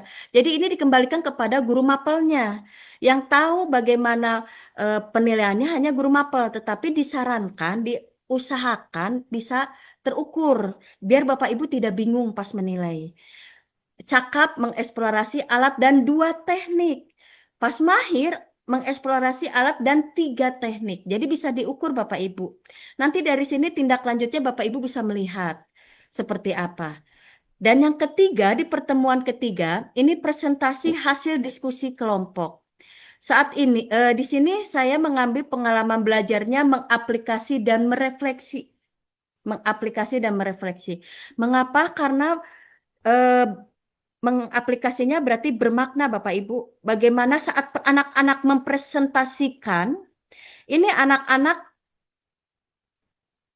menggembirakan ya. Kenapa menggembirakan? Bapak Ibu, anak-anak berdiri di depan. Teman-temannya mendengarkan. Terus mereka bercerita, ini menurut pendapat saya mengambil misalkan nih. Saya mengambil teks prosedur, misalkan di bahasa Indonesia ya, teks prosedur tentang pembuatan makaroni. Nah, disebutkanlah mereka presentasi. Nanti akan ada tanya jawab. Maka disitulah menggembirakan untuk murid-murid kita. Bagaimana cara mengaktifkan kelompok itu, Bapak Ibu mungkin izin sharing. Saya selalu saat murid di depan sedang presentasi, selalu tangan saya siap untuk ke kelompok yang lain. Ada bagaimana menurut pendapat kelompok kalian? Ini, jadi mereka tidak ada yang diam gitu, tidak ada yang bengong, tidak ada yang cuek. Akhirnya teman yang di depan akan merasa dihargai dan mereka yang di belakang akan merasa jadi aktif gitu. Memang kelihatannya sepertinya kita akan capek ya Bapak Ibu. Tapi menurut saya itu menyenangkan gitu. Kalau melihat anak-anak sudah aktif saja kita sudah senang. Nah, ini menggembirakan saat murid bersama pendidik. Jadi bukan pendidik ya Bapak Ibu di depan, tetapi murid bersama pendidik menyimpulkan hasil diskusi. Ini dikatakan bermakna. Saat murid melakukan refleksi pembelajaran dikatakan berkesadaran. Nah, di sini nomor 4, pendidik dan murid baru menyimpulkan. Di sini boleh. Karena ini bukan di sintaknya. Jadi ini hanya sedikit pemberitahuan pendidik dan murid menyimpulkan pembelajaran. Nah, di sini asesmen sumatifnya Bapak Ibu. Samakan dengan TP-nya, mengeksplorasi. Nah, di sini saya mengambil bentuk saja, 1, sesuai 0 sampai 25, ini kriteria ketercapaiannya. Nilai 0 sampai 25, seandainya anak hanya dibentuk saja. 26 sampai 50, bentuk dan bahan. Jadi ada tambahan ya Bapak Ibu ya. 51 sampai 75, bentuk bahan dan alat. 76 sampai 100, bentuk bahan alat dan teknik. Artinya komplit. Dan ini bisa diukur Bapak Ibu. Karena kita bisa tahu, oh kelompok ini hanya bentuk saja. Berarti nilainya di mana? Gitu. Nah, di sini, di bawahnya kriterianya di sini ada murid mampu mengidentifikasi, murid mampu menjelaskan. Dari mana ini Bapak Ibu saya mengambil mengidentifikasi, ini tidak sembarangan. Saya mengambil KKO. KKO dari TP-nya, mengeksplorasinya. Dari situlah nanti keluar, saya mengambil yang ke C3 minimal. Dan saya mengambillah mengidentifikasi dan menjelaskan. Gitu. Nah ini jumlah skornya, mohon maaf. Jumlah skornya. Nah ini refleksinya Bapak Ibu. Jadi ini kan kenapa sumatif? Karena sumatif mungkin nanti akan dijelaskan oleh Pak Dedi. Karena ini untuk meraih ke TP-nya. TP-nya sudah tercapai apa tidak? Ini di sumatif yang saya buat. Dan setelah itu Bapak Ibu jangan lupa refleksi. Refleksi muridnya, hari ini kalian belajar apa? Hal apa yang paling menarik kalian pelajari hari ini? Apa pentingnya kalian mempelajari TP ini, tujuan pembelajaran ini? Karena ini tentang pembelajaran mendalam, berarti bagian mana dari pembelajaran ini yang menurutmu paling sulit? Apa bermaknanya kalian mempelajari materi ini? Dan apa yang akan kalian lakukan untuk memperbaiki hasil belajarmu? Nah, ini refleksi murid. Refleksi kita, mohon maaf ya, ini masih pendidik, harusnya ya pendidik benar. Apakah murid antusias atau tidak dalam mempelajari materi ini? Nah, ini untuk kita ya. Jadi kita bisa tahu, memang kita juga harus banyak refleksi ya, betul ya Bu Adinda ya. Untuk bisa menjadi ke PPB itu kita harus banyak refleksi Bapak Ibu. Apakah berdasarkan hasil tanya jawab dengan murid, materi apa yang menurut Anda sulit dipahami? Kesulitan apa yang Anda alami? Apa yang akan Anda lakukan untuk memperbaiki proses pembelajaran? Nah, ini refleksinya, ini referensinya. Nah, ini mungkin ya Bu Gita ya, RPP yang sudah diskurasi dan mungkin ada juga RPP IPA juga gitu ya. Intinya RPP IPA juga sama Bapak Ibu. Yang saya buat juga sama sintak-sintaknya. Hanya karena saat itu saya sedang membuat reproduksi. Ini tantangan Bapak Ibu Pak Dadan. Saat itu saya sedang TOT ditantang sama BBGP. Saya sudah membuat RPP IPA satu pertemuan. Saat itu saya ditantang Pak Dadan. Jam 11:30 istirahat ditantang BBGP untuk membuat satu lagi RPP. Dijadikan contoh buat teman-teman. Jam 11:30 tampil. Saya ngadekul Pak Dadan di hotel, di kamar di hotel. Hanya membuat satu RPP lagi gitu ya. Aduh, akhirnya alhamdulillah bisa tayang juga RPP IPA-nya gitu. Hanya memang di RPP IPA karena reproduksi manusia dan reproduksi manusia ada kemitraannya bersama puskesmas gitu. Itu memang ada, saya cantumkan kemitraan bersama puskesmas. Nah itu intinya sama saja yang IPA dan yang prakarya buatan saya sama saja sintak-sintaknya. Semoga Bapak Ibu tidak paham jadi bisa bertanya gitu. Karena kalau sudah paham akhirnya tidak mau bertanya. Semoga tidak paham jadi nanti bertanya begitu. Hatur nuhun Bu Gita. Sami-sami hatur nuhun Ibu Rista. Ibu Risa, suka lupa aja saya. Iya, Ibu Risa, luar biasa sekali nih pemaparannya dan Ibu Bapak hari ini yang hadir. Sangat beruntung sekali karena mendapatkan contoh rencana pembelajarannya langsung yang sudah dikurasi nih ya. Jadi bisa di ATM nanti di sekolahnya masing-masing ya. Terima kasih Ibu Risa atas pemaparannya yang luar biasa. Ternyata tidak semuanya hal yang dalam pembelajaran mendalam itu baru ya. Ada beberapa hal yang memang sudah Ibu dan Bapak tentunya pahami dan sudah dilaksanakan malah ya. Hanya sedikit saja yang baru. Jadi Ibu dan Bapak jangan khawatir, jangan panik, jangan apa namanya? Wah, ini sesuatu yang baru sama sekali gitu, bukan ya. Jadi ini hanya melengkapi saja, lebih lebih lengkap lagi begitu ya. Ibu Bapak tetap semangat ya, tantangan ini menurut Ibu tadi dapat tantangan, kita juga tantangan nih untuk memberikan pembelajaran mendalam kepada murid-murid kita ya. Baik, terima kasih sekali lagi Bu Rista atas pemaparannya. Kita akan lanjut ke pemaparan berikutnya. Halo Pak Dedi. Wah, Pak Dedi itu. Pak Halo Dedi, Ibu. Pak Dedi. Pak Dedi sudah siap nih Pak Dedi. Ya, Ibu. Akan memaparkan terkait asesmen ya Pak Dedi ya. Pak Dedi juga ini selain koordinator Dikmen dari KPPD Kota Bandung juga merupakan pendidik dari Darut Tauhid ya, boarding school Darut Tauhid SMA ya, Ya, Pak betul. Dedi ya. Ya, baik, tanpa berlama-lama lagi kami berikan waktu 20 menit. Pak Dedi cukup, harus cukup Harus untuk cukup. memaparkan. Silakan Pak Dedi. Dan udah malam banget Ibu ya. Iya. Oke, bismillahirrahmanirrahim. Assalamualaikum warahmatullahi wabarakatuh. Waalaikumsalam warahmatullahi wabarakatuh. Alhamdulillahi wa kafa, sallu ala rasulillahi mustafa wa ala alihi wa sahbihi ahla sidqi wal wafa. Allahumma salli ala Muhammad wa ala alihi wa sahbihi wa sallam tasliman katsira. Bapak Ibu, melanjutkan dari Bu Rista, apakah sudah muncul Ibu Sudah paparannya? ada. Saya hanya Sudah 10 menit aja Ibu ya. Ini takutnya terlalu malam. Kita bisa diskusi di grup WhatsApp atau di Japri saja ya dengan para narasumber yang lain. Baik. Asesmen Bapak Ibu di bagian ini kita akan berdiskusi tentang bagaimana perbaikan proses pembelajaran dan pemantauan proses belajar murid. Nah, dapat diidentifikasi ya oleh guru. Jadi ketika murid berada dalam kesulitan, kelemahan, kita bisa langsung mendapatkan umpan balik yang cepat, sekaligus langkah apa untuk memperbaiki kesulitan-kesulitan yang dialami oleh para peserta didik kita.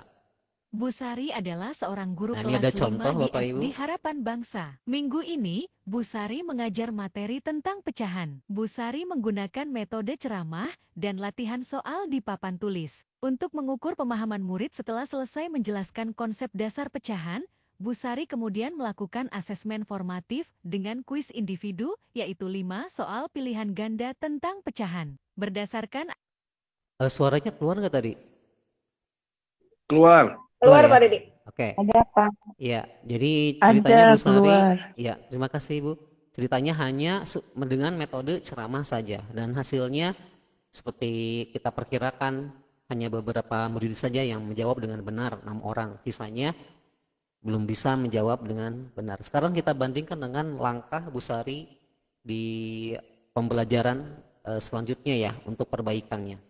Bu Sari membawa kue ulang tahun mainan yang dapat dipotong menjadi beberapa bagian serta potongan karton berbentuk lingkaran dan persegi yang dibagi dalam berbagai bagian. Murid diminta bekerja dalam kelompok kecil untuk menyusun potongan-potongan tersebut dan menemukan pecahan senilai secara langsung melalui aktivitas manipulatif. Ia juga menggunakan permainan edukatif, pasangan pecahan senilai, di mana murid mencocokkan 2 potongan yang memiliki nilai yang sama. Selanjutnya murid Nah, kalau di sini Bu Sari sudah menggunakan pendekatan kontekstual, jadi sudah mengaplikasikan di dunia nyata dengan membawa kue, kemudian dibagi-bagi dan memberikan penjelasan berapa pecahan yang dihasilkan oleh masing-masing bagian kue. Nah, Buta hasilnya kembali bisa kita melakukan perkirakan. asesmen formatif dengan tes unjuk kerja, yaitu murid mendemonstrasikan pecahan senilai menggunakan kertas karton dan menjelaskannya secara lisan. Berdasarkan asesmen formatif ini, diketahui hasil penilaian meningkat signifikan dibandingkan dengan hasil asesmen formatif sebelumnya. Sejumlah 25 dari 30 murid mampu menunjukkan pecahan senilai dengan tepat menggunakan media pembelajaran. Bahkan, murid Ya, jadi setelah menggunakan langkah yang tadi, para siswa murid itu bisa mempelajari pecahan dengan baik ya, tanpa harus dengan metode ceramah. 25 dari 30 murid mampu menunjukkan dan bisa menyelesaikan soal dengan baik.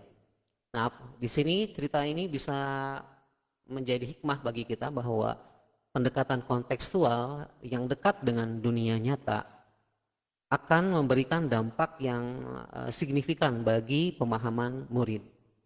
Lebih berkesadaran, bermakna, dan menggembirakan. Oke, dari sini Bapak Ibu bagaimana pendapat Bapak Ibu terhadap fungsi dari asesmen formatif dalam pembelajaran? Nah, kita lihat dulu, kita bandingkan nih Bapak Ibu ya, dua soal berikut ini. Yang pertama soalnya ada stimulan ya, ada stimulusnya terlebih dahulu. Di sini ada deskripsi, kemudian di bawahnya ada pertanyaan, di mana murid harus bisa memperkirakan jawaban dari pertanyaan ini berdasarkan dari deskripsi di atasnya. Sedangkan contoh soal yang seperti ini, yang di samping kanan, hanya menjelaskan, hanya menanyakan tentang penjelasan saja, contoh-contohnya saja, dan menanyakan istilah yang dipergunakan. Kira-kira dari dua asesmen ini mana yang lebih bermakna dan mendalam? Pasti jawabannya yang bagian kiri ya. Tapi untuk masuk ke bagian kiri ini kita tidak bisa langsung membawa murid di soal tersebut. Ada tahapan-tahapan pembelajaran yang harus dilakukan supaya murid masuk dan mengerti bagaimana cara mengerjakan soal ini. Sedangkan soal di bagian kanan kita hanya mempergunakan kemampuan murid untuk mengingat, memahami, ya. Sedangkan untuk menganalisis, di mana tahapan berpikir yang lebih tinggi di taksonomi Solo, ya, yang relasional itu tidak dipergunakan untuk contoh soal yang kiri, yang kanan, ya. Sedangkan yang kiri memang memerlukan pembelajaran yang mendalam. Nah, menjelaskan dari Bu Rista yang tadi, Bapak Ibu, artinya modul ajar, mohon maaf, perencanaan pembelajaran ya, yang kita pergunakan ini harus mampu untuk merangsang para peserta didik kita naik ke proses relasional. Jadi bukan hanya mengingat, memahami saja, tetapi kalau di taksonomi belum itu sampai menerapkan dan menganalisis. Menerapkan tuh jadi bisa mengkontekstualisasikan dengan dunia nyata, menganalisis berarti membandingkan ya. Kalau mengevaluasi dia udah bisa mengambil kesimpulan mana yang benar dan mana yang salah gitu. Nah, kalau relasional berarti dia sudah bisa membandingkan antara informasi yang satu dengan yang lain dan memberikan kaitan antara informasi-informasi yang diperoleh sebelumnya. Nah, sampai tahap ini, sampai tahap relasional, maka asesmen yang tadi kita pergunakan, yang sebagian kiri itu sudah tahap mengaplikasi. Nah, jadi ini Bapak Ibu yang diharapkan ketika kita mempergunakan asesmen itu sampai ke tahap yang ini ya. Apakah asesmen yang sebelah kanan hanya pertanyaan itu tidak boleh dipergunakan? Untuk tahap-tahap awal perlu sekali untuk digunakan karena mereka sebelum naik ke menganalisis dan menerapkan mereka harus mengingat dulu. Maka pertanyaan yang sebelah kananlah yang dipergunakan ya, yang menjelaskan, kemudian memahami maksud dan istilah-istilah penting yang dipergunakan. Nah, dari gambar yang ini yang sering kita lihat tentang asesmen Bapak Ibu ya, bisa kita lihat di sini ada assessment of learning, itu lebih ringan daripada assessment for learning dan assessment as learning. Nah, jadi yang formatif itu ada di sini Bapak Ibu, assessment for learning dan assessment as learning. As learning ini untuk umpan balik ya, sedangkan assessment for learning ini untuk perbaikan. Jadi disinilah harus lebih berat, lebih berbobot ya penilaiannya dibandingkan dengan assessment of learning, di mana of learning ini hanya untuk sumatif saja.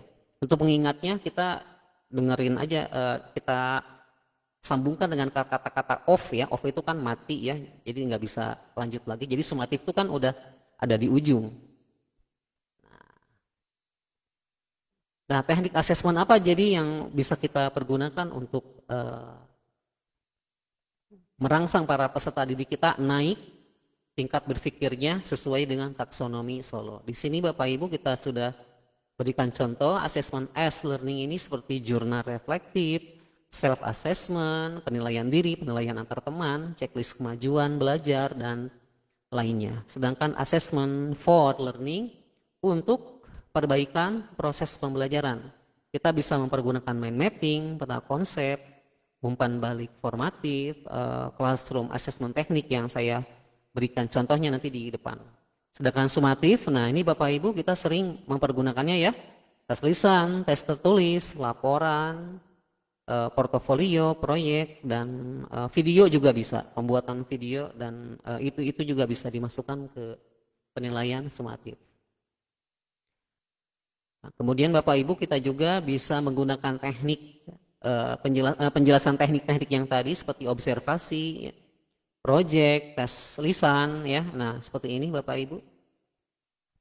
Tes kinerja, tes tertulis.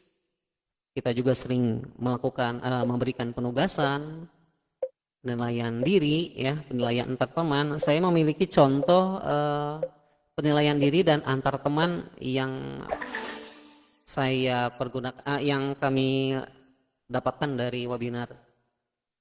Contohnya dari sekolah Anuri Australia Bapak Ibu ya, bagaimana penilaian diri dan penilaian teman itu dipergunakan. Nah, ini contoh untuk asesmen as learning dengan kuis ya Bapak Ibu. Kita bisa menggunakan kuisis yang sekarang sudah berubah menjadi Wayground, sudah ada 18 tipe soal yang mengandung banyak sekali gamifikasi, ada high order thinking skills, ada juga yang low order, semuanya bisa kita pergunakan untuk memperkaya asesmen yang kita pergunakan di awal, di proses, dan di akhir ya.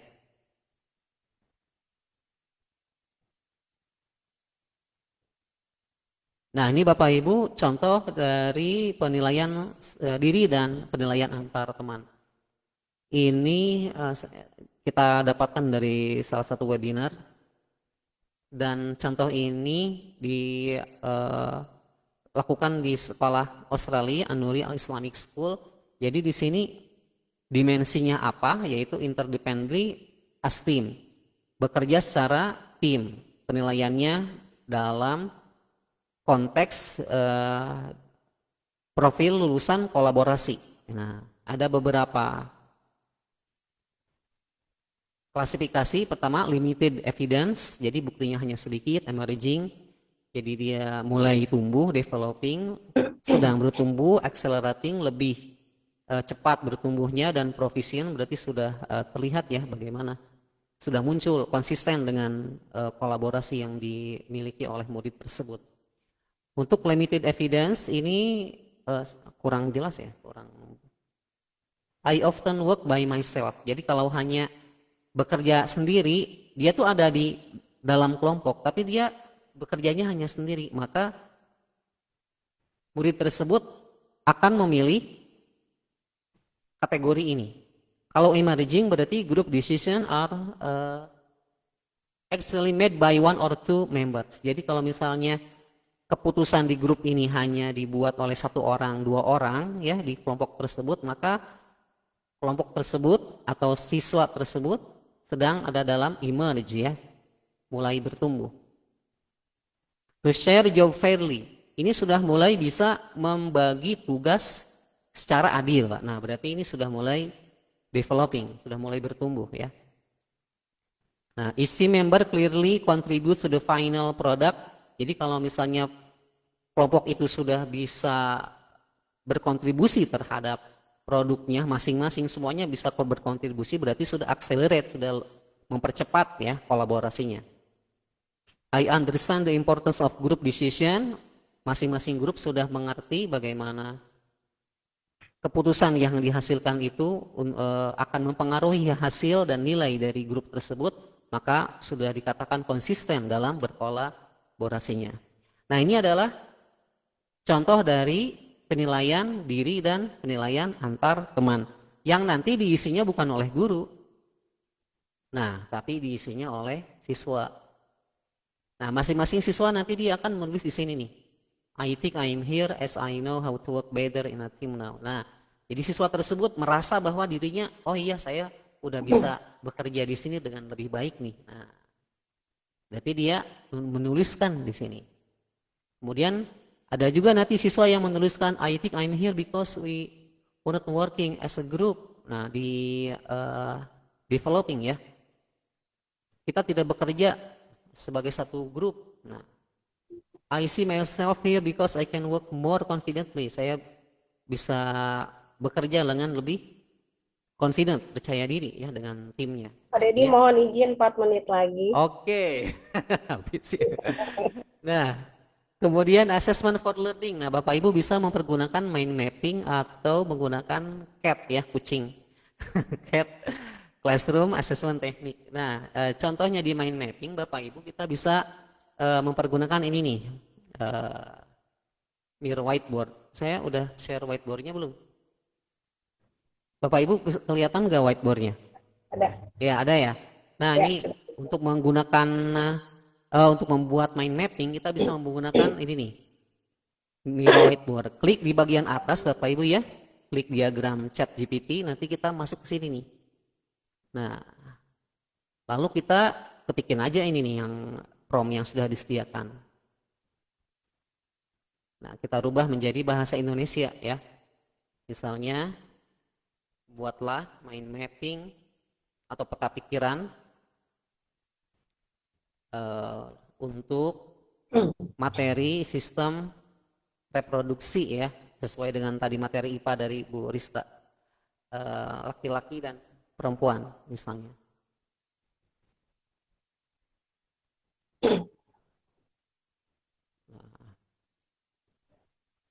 Nah, kita send.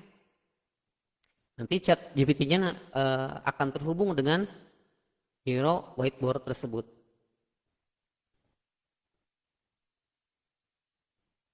Ya. Nah, hasilnya Bapak Ibu, jadi setelah kita tunggu beberapa saat dan saya sepertinya sedang streaming ya, mohon maaf sedikit lama. Hasilnya akan seperti ini nih Bapak Ibu. Nah, saya gedein aja ya. Kita bisa mendapatkan hasil dengan cepat ya, mind mappingnya nih, dibantu dengan AI-nya, ChatGPT dan add-ons-nya Miro. Kemudian untuk asesmen sumatif, nah kita bisa menggunakan video, bukan hanya soal open-ended ya atau multiple choice. Kita juga bisa menggunakan video sebagai asesmen sumatif, melihat tingkat pemahaman murid kita apakah sudah sampai di relasional atau lebih tinggi daripada relasional ya, extended. Oke, terima kasih. Mari kita bertukar pikiran. Silakan Ibu Gita. Baik, terima kasih Pak Dedi atas pemaparannya tentang asesmen ya. Ternyata sangat mendalam juga asesmennya ya. Jadi asesmennya sangat kontekstual. Di sini mungkin peserta didik akan memberikan kesempatan untuk mengkonstruksi respon sendiri ya, dan ada bisa memungkinkan berbagai jawaban yang benar ya Pak Dedi ya kalau dengan asesmen yang sekarang ya. Dan tugas-tugasnya relevan dengan dunia nyata, harus seperti itu mungkin. Jadi supaya lebih bisa mendalam lagi mengetahui pemahaman dari para peserta didik kita. Terima kasih Pak Dedi atas pemaparan yang luar biasa. Untuk Ibu Adinda juga Ibu Rista, terima kasih. Dan sekarang waktunya sesi tanya jawab. Udah greget nih, pengen nanya dari tadi nih, udah ada yang di kolom chat nanya-nanya. Apa ini BBM? Aduh, bahan bakar minyak sanes gitunya. Di sini, baik kita akan buka saja sesi tanya jawab kita pada kesempatan hari ini. Ayo, ayah dan bunda, maaf saya karena di TK jadi ayah dan bunda. Ini ada yang bertanya nih. Silakan yang mau raise hand ya, silakan untuk raise hand. Saya akan membacakan dulu yang ada di kolom chat. Ini izin bertanya dari Pak Dedi. Ini Pak Dedi Effendi Sanes. Saya masih belum paham tentang BBM, katanya seperti apa. Maksudnya ini apakah nanya indikator gitu ya? BBM teh, Pak Dedi. Ya gitu katanya Bu Risa atau Bu Adinda atau Pak Dedi, mangga silakan yang menjawab siapa? Mungkin Bu Risa ya untuk menjawab. Masih belum paham tentang BBM katanya. Mangga silahkan Ibu langsung dijawab saja. Ya, terima kasih Bu Gita. Izin Sama-sama. saya menjawab pertanyaan barusan tentang BBM berkesadaran, bermakna dan menggembirakan. Berkesadaran itu jadi memang bagaimana murid ini paham, sadar, saya akan melakukan ini. Contoh, misalkan saat anak-anak dibagi kelompok itu berkesadaran. Saat anak-anak merefleksikan itu berkesadaran. Nah itu.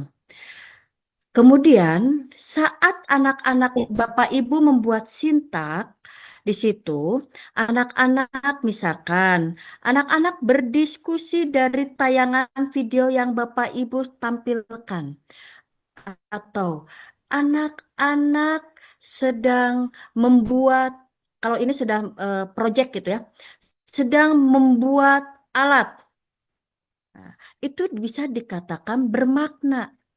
Karena anak-anak itu jadi bisa tahu menghubungkan teori yang dia dapat untuk ke konteks nyatanya dengan membuat produknya. Gitu. Itu bermakna. Dan saat menggembirakan, seperti saya kembalikan lagi Bapak Ibu, menggembirakan itu buang-buang pikiran bahwa harus ice breaking, bukan. Jadi menggembirakan itu saat anak-anak bertukar pikiran, presentasi saja itu sudah menggembirakan. Gitu. Saat anak-anak membuat laporan, yuk anak-anak, kalian tadi sudah diskusi. Nah, misalkan diskusi reproduksi wanita dan laki-laki, apa yang kalian dapatkan hari ini setelah kalian melihat tayangan video yang Ibu berikan kepada kalian? Misalkan ya, setelah itu, oh ya Bu, anak-anak berdiskusi deh. Anak-anak, silakan hasil diskusinya kalian buatkan bentuk laporannya. Bentuk laporannya mau bentuk apapun terserah kalian. Misalkan dibebaskan oleh Bapak Ibu ya. Misalkan mau infografis atau mind mapping silahkan. Nah, di saat anak-anak infografis atau mind mapping itu menggembirakan. Mengapa menggembirakannya? Mereka akan apa yang sudah didiskusikan, mereka tuangkan ke dalam bentuk plafon tersebut gitu, yang mereka pilih. Nah, itulah yang dikatakan menggembirakan. Karena anak-anak jadi senang berbuat itu, walaupun misalkan saya selalu berusaha Bapak Ibu membuang negatif dari anak-anak akan saya emang nggak mau buat begitu, saya mah anak-anak misalkan pasti nggak bisa. Tidak, saya kalau di kelas selalu memberikan penguatan positif. Kalian pasti bisa, kalian pasti bisa. Nah itu, jadi saat saya yakin anak-anak akan bergembira saat membuat itu. Makanya ini arahan dari Puskurjar, saat anak-anak menyampaikan presentasi, membuat laporan itu menggembirakan. Gitu. Saat anak mengerjakan LKPD dikatakan bermakna jika seandainya mereka mengaitkan kepada kontekstual. Ya, barusan yang ada di chat kolom. Saat murid tersebut mengerjakan LKPD dikaitkan kepada kontekstual nyata, itu bisa dikatakan bermakna karena dihubungkan dengan aplikasi nyata. Seandainya LKPD-nya seperti itu gitu. Karena bukan LKPD ya Bapak Ibu ya. Saya kembalikan lagi, diralat lagi. bukan LKPD, sekarang namanya LKM, Lembar Kerja Murid. Sami-sami mawon, tapi wayahna kena digentos sesuai arahan Menteri LKM gitu. Nah, itu mungkin Bu Gita. Baik, terima kasih. Pak Dedi bagaimana? Apakah sudah terjawabkan? Mudah-mudahan tidak puas ya, supaya nanti mencari lagi jawaban yang lainnya. Terima kasih Bu Risa atas jawabannya. Dan ini ada lagi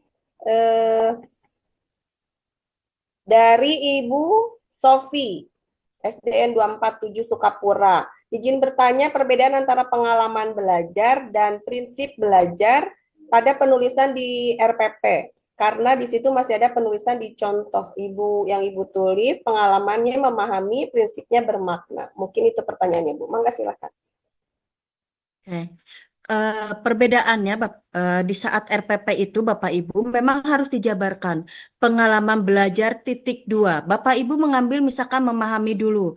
Tulis pengalaman belajar titik 2 memahami. Biar apa? Biar kita lebih paham.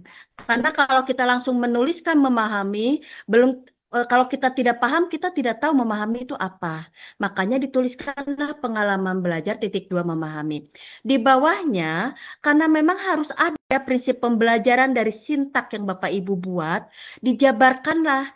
Di bawahnya saya tuliskan prinsip pembelajarannya, apa yang diraih dari sintak-sintak tersebut. Apakah bermakna dan menggembirakan saja? Apakah tiga-tiganya ada? Atau hanya bermaknanya saja yang ada di sintak tersebut? Contoh ya Bapak Ibu ya, di awal, di apersepsi, di inti. Nah, di inti itu misalkan Bapak Ibu ada pengalaman belajar memahami. Di pengalaman belajar memahami itu Bapak Ibu lihat nih, oh di sini ada prinsip pembelajarannya BBM-nya yang mana. Nanti pas mengaplikasi, saat anak-anak mulai berdiskusi dan sebagainya, itu silakan Bapak Ibu tulis lagi pengalaman belajarnya mengaplikasi. Gitu. Dan nanti prinsip pembelajarannya apa yang sesuai dengan sintaknya. Jadi tidak asal-asalan mengambil BBM-nya, tidak asal-asalan juga mengambil pengalamannya. Bapak Ibu perhatikan dari sintak, dari langkah-langkah yang Bapak Ibu buat di RPP-nya. Begitu mungkin Bu Gita. Baik, terima kasih Bu Rista. Apakah ada lagi yang akan bertanya? Mungkin kepada Ibu Adinda terkait PPT dan PPB, atau kepada Pak Dedi terkait asesmen. Mangga silakan raise hand, Ibu dan Bapak yang ingin bertanya. Oh iya Bu Gita, satu lagi. Mohon maaf sekali. Tadi di chat saya lihat yang Bu Dewi bertanya RPP Bahasa Sunda. Oh iya, Saya sudah jawab. ya. Jadi jawab tadi oleh Ibu ya. Iya, jadi RPP Bahasa Sunda itu di muloknya di 046 itu ada. Tetapi memang di Puskurjarnya tidak ada. Kenapa? Karena itu mulok daerah. Jadi untuk RPP-nya dikembalikan kepada daerahnya masing-masing. Kalau orang Jawa, bahasa Jawa silakan yang membuatnya orang Jawa gitu ya. RPP-nya RPP bahasa Jawa. Jadi memang itu dikembalikan kepada daerahnya. Tetapi isi-isinya sama. Desain atau desain pembelajarannya apa ya itunya template-templatenya itu sama semua gitu. Hatur nuhun Bu Gita. Enggak, sami-sami hatur nuhun Bu Rista. Ini ada Pak Dedi juga katanya anak mengerjakan LKPD bisa disebut menggembirakan. Tadi sudah dijawab ya oleh sekalian dengan yang pertanyaan Pak Dedi di awal oleh Bu Rista ya. Jadi mungkin teman-teman di sini masih bingung karena prinsip pembelajarannya masih belum paham, atau pengalaman belajarnya tuh apa, masih belum paham, lingkungan belajar tuh apa, dan harus bagaimana. Ini nanti Bu Rista nih, lagu yang tadi mungkin harus dihafalkan oleh guru-guru yang tadi kerangkanya ya. Kerangkanya yang lengkap tadi ada prinsip pembelajarannya, ada pengalaman belajar, ada lingkungan belajar, ada lingkungan digitalnya ya, semuanya. Jadi mungkin nanti setelah Ibu dan Bapak membaca lagi, mereview lagi tayangan hari ini dan juga PPT yang akan nanti diberikan di website kami ya, akan diberikannya di website kami. Silahkan kunjungi website kami, di situ akan ada materi yang hari ini juga ya, dan untuk rekamannya untuk ada di YouTube KPPD Kota Bandung ya, supaya siapa tahu tadi Ibu ada yang ke kamar mandi dulu atau kemana dulu, ini apa, terjeda dulu, nanti jangan khawatir, ada rekamannya ya di YouTube KPPD Kota Bandung. Mangga Ibu dan Bapak, ada lagi yang akan bertanya atau masih bingung nih apa yang mau ditanyakan? Aku juga belum paham gitu. Gak apa-apa ya. Kita sama-sama belajar, kita sama-sama saling apa memahami kembali tentang pembelajaran mendalam ini ya. Bagaimana ini? Apakah ada yang masih ditanyakan? Oke, ini nggak ada ya.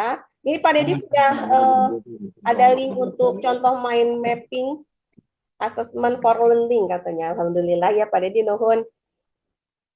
Kemudian juga untuk websitenya sudah ada ya, link websitenya ya, https tuh KPPD. Silahkan. Dan presensinya juga sudah ada, sudah di-sharekan di kolom chat ya, di kolom chat. Silahkan untuk mengisi presensi hari ini, ditunggu oleh kami 24 jam ke depan. Jangan salah menuliskan nama instansi atau apa namanya, informasi yang ada di presensi, karena kalau salah mohon maaf kami tidak bisa untuk memperbaikinya ya. Jadi sebetul mungkin untuk mengisinya ya. Jangan tergesa-gesa karena kami akan tunggu 24 jam ke depan. Bagaimana teman-teman, apakah masih on? Ini masih on? Pukul 20 berapa sekarang? 20. Masih on, mudah-mudahan ya teman-teman ya. Baik, kalau sudah tidak ada pertanyaan atau mungkin masih belum terbayang pertanyaannya apa, tadi kata Pak Deddy katanya boleh Pak Deddy di grup nanti, di grup Balad KPPD untuk dibahas kembali katanya begitu Pak Deddy. Ya, siap. Boleh ya? Boleh katanya tuh, supaya nanti kita dilihat dulu ya RPP-nya seperti rencana pembelajarannya seperti apa, kemudian paparan yang tadinya seperti apa. Baik, bagaimana? Apakah masih ada yang penasaran? Tunggu begitu aja nak atas. Baik, untuk terakhir mungkin mohon izin dari Ibu Adinda, Pak Deddy atau Bu Risa yang akan closing statement untuk pemaparan hari ini, mangga. Dari siapa? Dari Bu Adinda? Mangga silahkan, Bu Adinda. Ya, silakan Bu Adinda. Saya jaringannya lagi jelek. Ya, terima kasih banyak. Ladies first katanya Pak Deddy. Ya.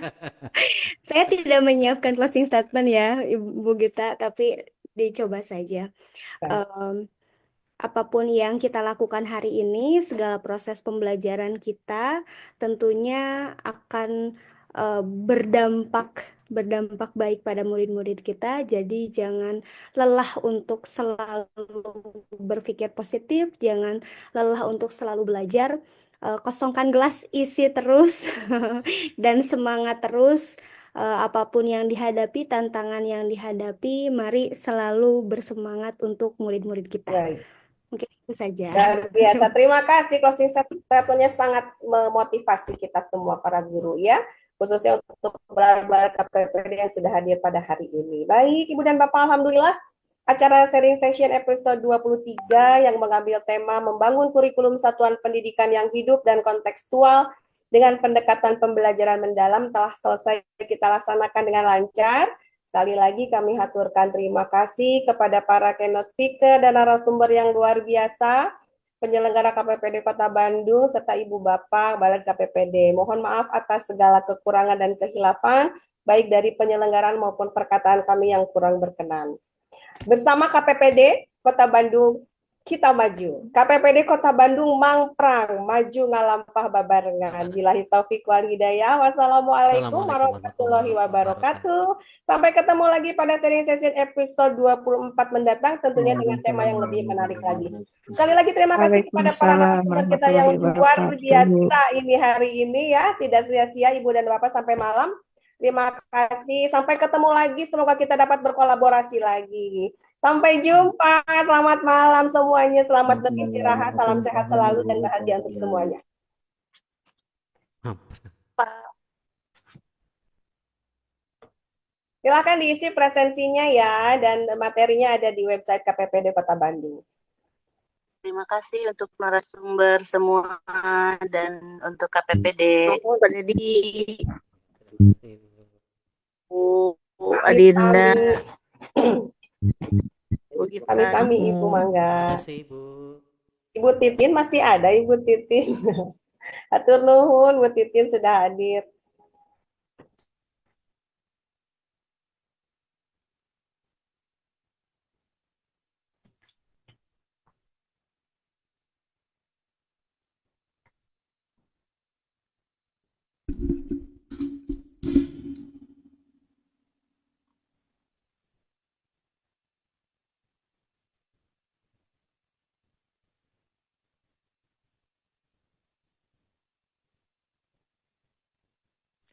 Nuhun Bu Gita, Kang Dedi, mangga wilujeng lalason bukan Sami-sami bisa Pak rehat, Dadan, atur semangat. nuhun.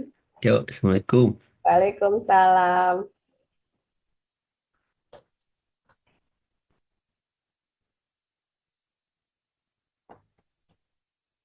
Mohon izin Ibu Bapak, saya live meeting. Pak Dedi mohon izin. Assalamualaikum. Selamat beristirahat untuk semuanya. Terima Ya. kasih. Ya. Terima kasih Pak Yance, Bapak Ibu semua. Mohon izin kami akhiri Zoom ini. Sampai Terima jumpa kasih. di webinar selanjutnya.